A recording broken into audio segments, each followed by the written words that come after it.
Hey everybody, this is Dr. Geri Puleo, the President and CEO of Change Management Solutions. Now today I'm going to be talking about how chronic work stress can and does lead to job burnout. Now there's some good news.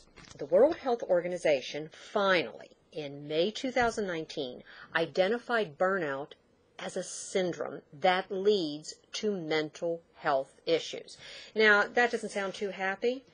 But here's the situation. Burnout was not recognized before.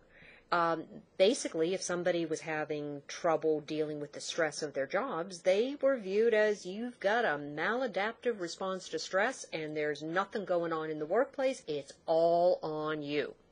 Well, now that the World Health Organization has identified burnout as a syndrome that does lead into mental health issues, what it says is that the employer now has a responsibility in terms of creating a workplace in which it is conducive and empowering to their employees, rather than a chronic, toxic, stress-inducing workplace. And that's what the good news is.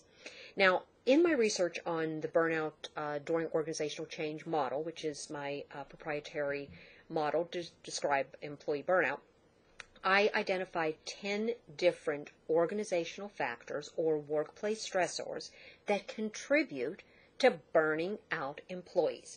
Now, I'm not going to go into all of them right now. If you want to learn more about them, please check my YouTube channel for individual videos on each one. But I can give you a couple of them for you to think about. Do you have a company in which the leaders or managers don't know how to lead or manage? Or maybe you're in an organization in which the only way for you to succeed is by taking on more and more projects, so you're working at least 60 hours per week. For the record, if you're working 60 hours or more per week, that has been correlated with an increase in the amount of stress and burnout that you're going to experience. Now, when you're in a chronic work stress situation, whether it's with the manager or the workload or the attention on the return on the investment, or even if there's just no vision and you have no idea why you're doing what you're doing at work, this can create, in the extreme, a toxic work environment. And if you've ever worked in an environment like that, you understand that it's these external factors that really increase the amount of stress that you're feeling in your job. One of the things that you need to identify if you're in that type of a situation is to identify that you can regain control. Because when you're burned out, you usually feel like you're a victim.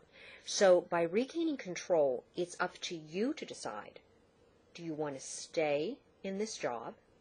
Do you want to leave this job but stay with the company, so you take a transfer into another department or division or even location? Or do you leave? Do you leave the employer altogether? Job burnout is real, and it is often created by these organizational workplace stressors.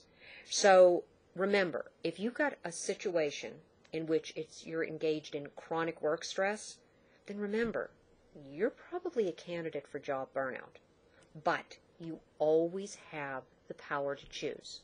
Should you stay or should you go? Good luck.